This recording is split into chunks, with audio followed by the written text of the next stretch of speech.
Hey guys, welcome back to my channel. So today I'm going to be showing you guys how I render my beef tallow to make two different things. So with the beef tallow, you can either just use the tallow as like an oil or a fat to cook in, like a replacement for butter, olive oil, whatever oils that you're using. You can use it to cook in. It's really good to fry in. And I'm also going to show you guys how I make my whipped tallow body butter or body cream moisturizer, whatever you want to call it. Beef tallow is made from the fat that surrounds some of the organs of the cow. Most of the time it's the fat that's surrounding the kidneys. You take that fat, you put it through a process called rendering, and then you get your beef tallow. So a lot of restaurants and stuff used to actually use tallow with their cooking because it's a lot healthier than a lot of the oils that they're using these days, like canola oil, peanut oil, all of those kinds of oils. This is way healthier because it's coming straight from a cow. It's not something that's heavily processed. Even McDonald's used to make their fries in beef tallow actually. It really doesn't take a lot of equipment for the whole process. You can use a pot, you can do it in your stove. There's other ways, but I'm gonna be showing you how I do it in a crock pot. And by the way, I apologize if you hear any little noises coming from the side. That is my daughter. She's just playing over there. Other equipment that you're gonna need is something to like filter out the tallow. So you're gonna need like either cheesecloth or a sieve. You're also gonna need a stainless steel bowl or a glass bowl, just a big bowl to put your tallow in to let it cool down because you have to let it solidify after you've cooked it. So the main ingredient for your tallow is obviously gonna be the beef fat. So a lot of people will just use fat that they cut off of other pieces of beef, and that's okay. It's just not gonna be as pure as the one that you can get from their organs. If you go to a butcher, they will have something called beef suet. This is how I get it.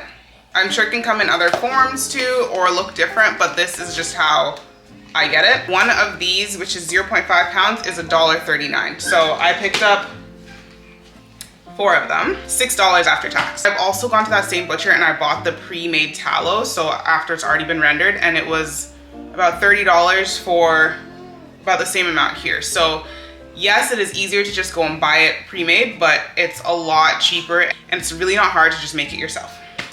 So once you have your suet or your beef fat, you're pretty much good to go. The only other thing that you're gonna need is filtered water. I have even used tap water to make it. I don't know if it really makes that much of a difference. I just grabbed the insert for my crock pot. So I'm going to just pour all of these in here.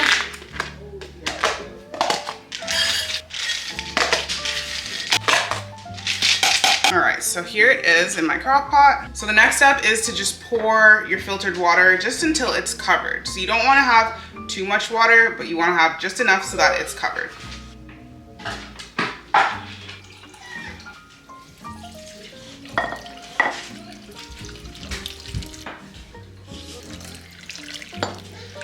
Now that the water is all in here, I'm going to get some salt. So you add salt to it just to help pull out the impurities. So I just use regular table salt. So like I said, 1 to 2 tablespoons. I don't think it really matters how much. It's not like you're gonna be eating it.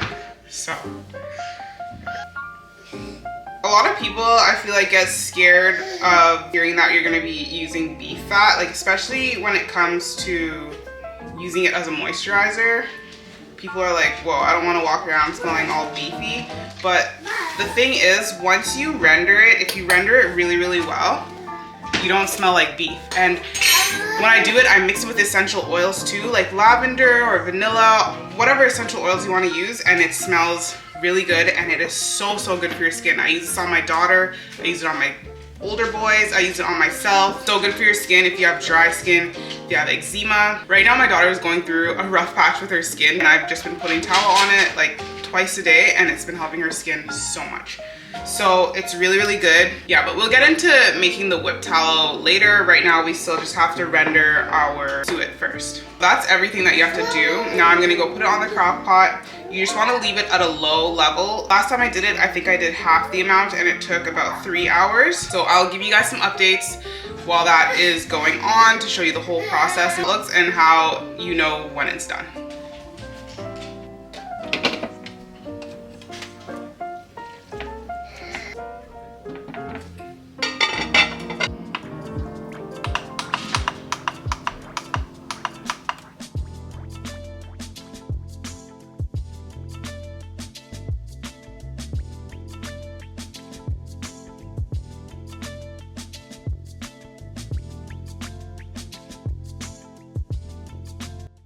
Now all the tallow has melted and all we're left with are those little specks of like beef, which is gonna go in the garbage.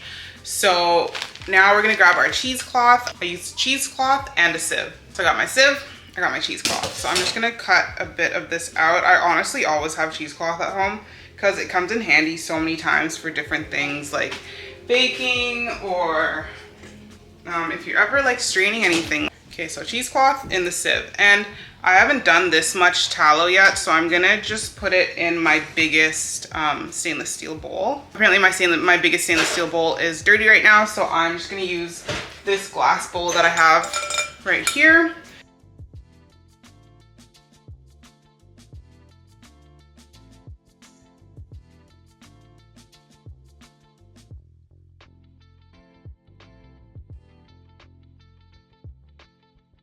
Okay, so as you saw over there, I ran my tallow through the cheesecloth and the sieve. So now I'm gonna let it sit and just come to room temperature. Okay, so here are my 2 bowls of tallow now. Right here, there wasn't really much in this one, so I might actually scoop some out of this one and put it into the other one. But now I'm just gonna let it sit at room temperature and let it solidify. And then once that's done, I might actually pop one in the fridge to just make it go a little bit quicker. But once that's done, it should be completely white. I will show you when it's all done and I'll tell you what to do if you are finding that there's still some little brown spots on it.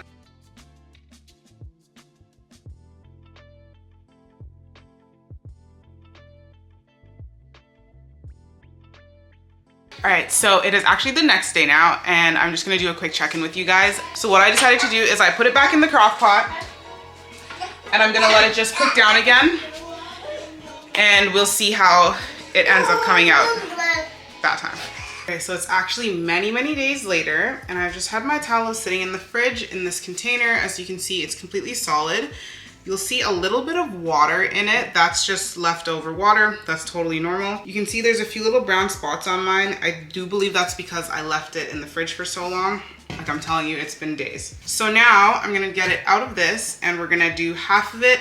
I'm just gonna store it in a mason jar in the fridge just to use for cooking. And then the other half, I'm going to whip it into a body butter.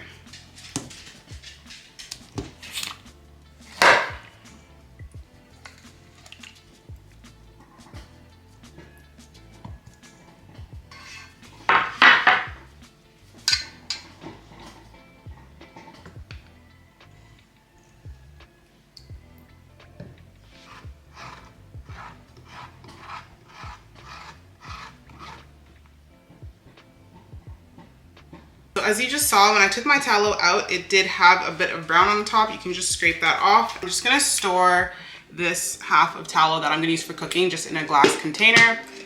And yeah, so it'll just be ready to go whenever you need to take a chunk. You can just grab a piece. And now it's on to the fun part, which is making our whipped body butter. So there are a few different ways that you can do this. You can either do just the tallow with olive oil and then essential oils. If you want it to be scented, you can do one unscented, so just no essential oils, or you can also add shea butter to it. The way that I do it, since I don't have shea butter on hand, I just do the tallow with avocado oil or olive oil, and I do half and half. So I make one that's unscented and I also make one with essential oils. So let me show you how to do that. So if you don't have a double boiler, which is something that I feel like most people don't really have, I don't have one, you can do it by just getting a pot of water and boiling it, and then you have a glass bowl that you're gonna put over it. So the thing is, you don't wanna directly put the tallow in a pot to melt it down. You want it to be like double boiled. The steam from the boiling water in the pot is gonna melt your tallow in the glass bowl. So let's get on to that.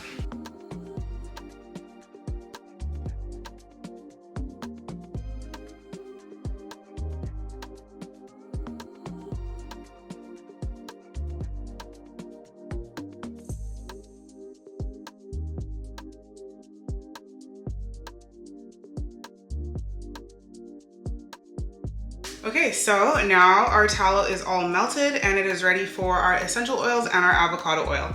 So for a half cup of the tallow, you have to put 1/8 cup of oil. So avocado oil or olive oil. And then it's kind of up to you how much essential oils you want to use and what kind. These are the ones that I use. This one is lavender and tea tree oil and this one is vanilla. Like I said, I'm gonna do one unscented and one scented. So I'm gonna just divide it into these two bowls.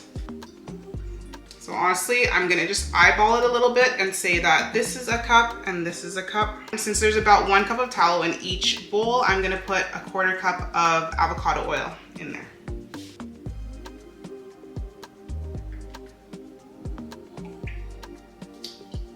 And now this is like a key part of making this. Once you're done, you want it to solidify a little bit, but you don't want it to be as hard as it was before. So you can put it in the fridge, but you really have to be careful and you have to watch it, because if it gets too hard, then you won't be able to whip it up nicely. Okay, so this is my unscented one. I'm actually gonna leave this one out on the counter, and this one I'm gonna put in the fridge, but I am gonna keep an eye on it.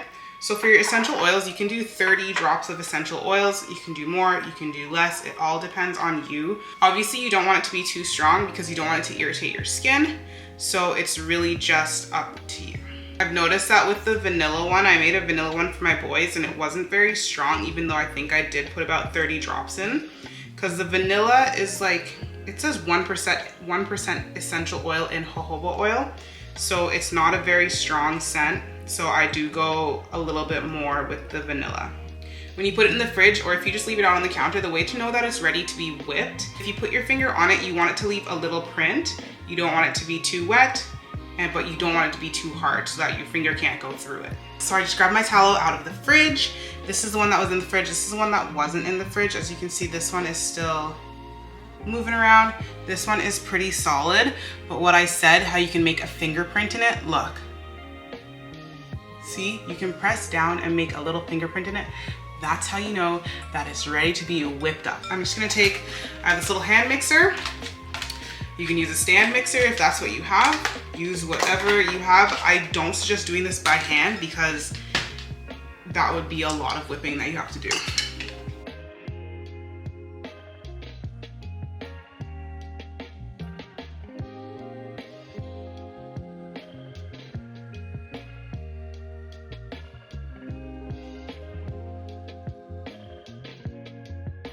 All right, so everything is whipped up now. This is like the perfect consistency. You want it to look like whipped cream, kind of. So that's pretty much everything that you have to do. I like to store mine in a mason jar. I just use one that's this size. Make sure that while you're whipping it, you are pushing down the stuff that's on the side so that everything gets whipped up nicely. So there you go. You can see it's like really nice and fluffy and smooth. Now we just get this in the jar. This is the hard part. I think this is probably my best batch yet. With the fluffiness, you really just have to take a little bit of time and mix it. Put it up on a higher speed with your mixer and just let it go. So there is my jar of whipped tallow body butter. That is exactly how I render my tallow and whip up my tallow body butter. I hope you guys found this video informative. If you have any questions or suggestions, if you render your tallow a different way and you want to let me know, just leave it down in the comments. Don't forget to like the video, subscribe to my channel, and I will see you in the next one. Bye.